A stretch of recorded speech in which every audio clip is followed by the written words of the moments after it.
Hello Year 12, and I'm really pleased to say I'm coming to you from A104, which makes me very happy. It's very strange here, it's empty. I'm looking at 4 desks in front of me, but I've got internet that works, and I can upload videos nice and quickly, so hopefully this should be easier to do. Don't worry, you will still get videos from my study featuring my cat, my favourite mug, but we thought we'd give it a go here. So I've just uploaded a video that goes through the PowerPoint that I assigned you this week for gender and sexuality. This week we're going to be looking at the presentation of gender, particularly women, and the presentation of women's sexuality in Duchess and in Rossetti's poems.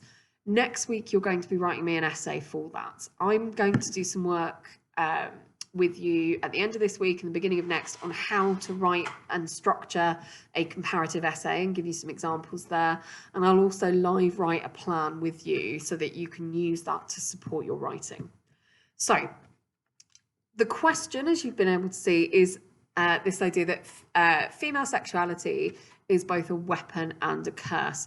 So your first step here is to think about how women and women's sexuality is presented in the two texts. And we'll start with Webster. So your first port of call should be this lovely workbook.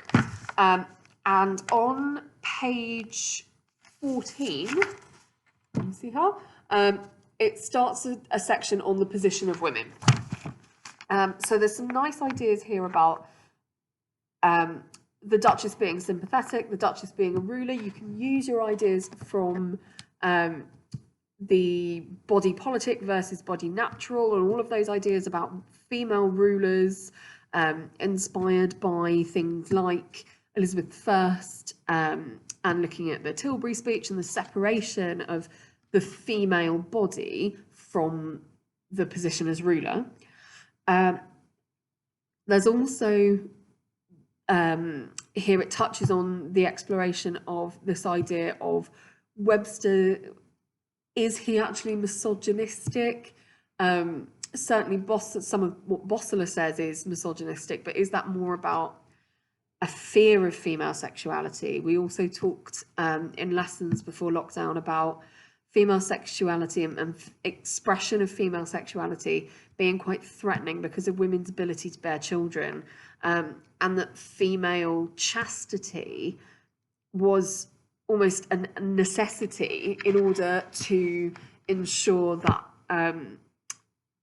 the validity of the succession, I suppose.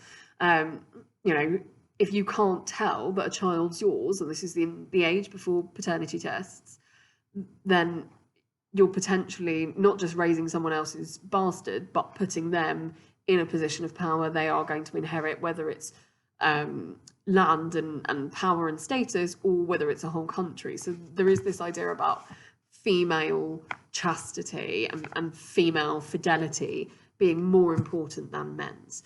And what you want to also think about is the way that the men in the play treat sex. So you've got Ferdinand, who has quite a warped sense of what sex and desire is. And I think with him, a lot of it is about this idea of ownership and possession.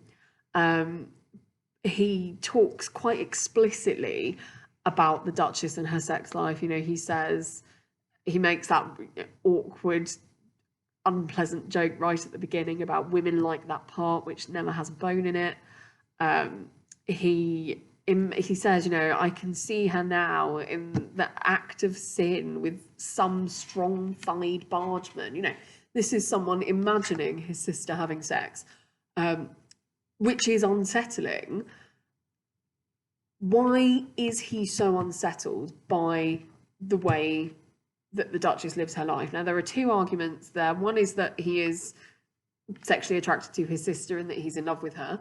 And the other argument is by a critic called Wigham, and he talks about this idea that the Duchess's sex life is a way, or by controlling the Duchess's sex life, sorry, it's a way for Ferdinand to maintain the purity of their blood. And you can see in the play, they talk about, shall the royal blood of Aragon and Castile be thus tainted?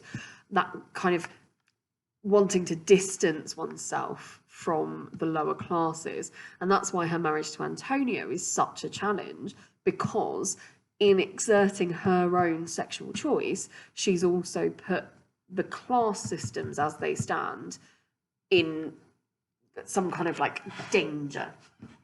So there's a nice section here on the position of women, okay, the ambition, that kind of thing. And then you've got love and lust. And you want to think about, I'm waving that at you, it's on page 18. And here in Duchess, the Duchess and Antonio have a healthy sex life. There are a number of kind of bawdy little flirtatious jokes about, you know, oh, lay a naked sword between us, keep us chaste. All that stuff about what pleasure can two lovers find in sleep? What use will you put me to in the bed? All of that stuff with Cariola as well. So it's not to say that the Duchess is like this picture of virtue and she never has any sexual desire. And she says herself, you know, I know what man is. I come to you as a young widow, and like a widow, I have but half a blush in it. She's not ashamed of her sexual desire. The other characters are unsettled by sexual desire. So you've got the Cardinal, who talks about women's fidelity. You've got Ferdinand, who we've mentioned before. And then it's really useful if you look at Julia. So Julia is like a foil to the Duchess. And the two scenes that are worth looking at in comparison are the Duchess's wooing of Antonio and then Julia's wooing of Bossela later on in the play. So you've got these two moments where you've got women going after what they want. But whereas the Duchess, by virtue of, you know, her superior characterization or whatever it is, we see her as more sympathetic, Julia seems to be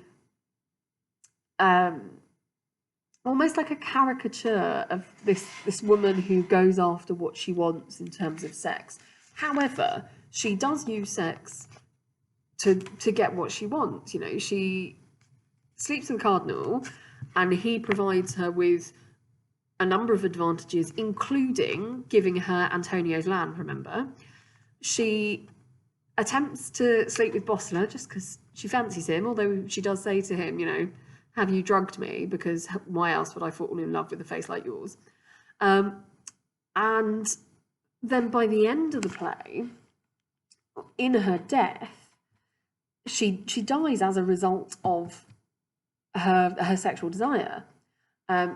Ferdinand's last line, you know, whether by blood, ambition, or lust, like diamonds, we are cut by our own dust. Julia dies by lust. You know, it's her lust that leads her to promise to get the secret out of the Cardinal for Bossela. It's her kissing the Bible that leads to her death. And so there is that image of, or that idea of sexual desire or unchecked sexual desire leading to negative consequences, which leads you quite nicely, obviously, to Goblin Market. Now, your focus for Rossetti in this essay, I imagine, will be Goblin Market. And contextual factors that you want to consider are things like Rossetti's work at the Mary Magdalene Penitentiary for Fallen Women. Remember that she did all of that work about reforming ex-prostitutes and providing them with places in society. I would also say that the poem does explore the appeal of sexuality. You know, some of the description of the fruits, the way that they look, the luxurious way that it's described implies an understanding of the appeal of sex. Other poems to look at, you might want to look at Sir Louise. So the background to that one is that it's based on the real story of Sir Louise de la Miséricorde, who was a mistress of one of the Louis, there are many of them, and was sent to a nunnery. And there is this kind of, oh, vanity of vanities, desire. But there's also a level of regret about the loss of that desire. You know, she says, where is the hire for which my life was hired? This is what I live for. This is the point of my life.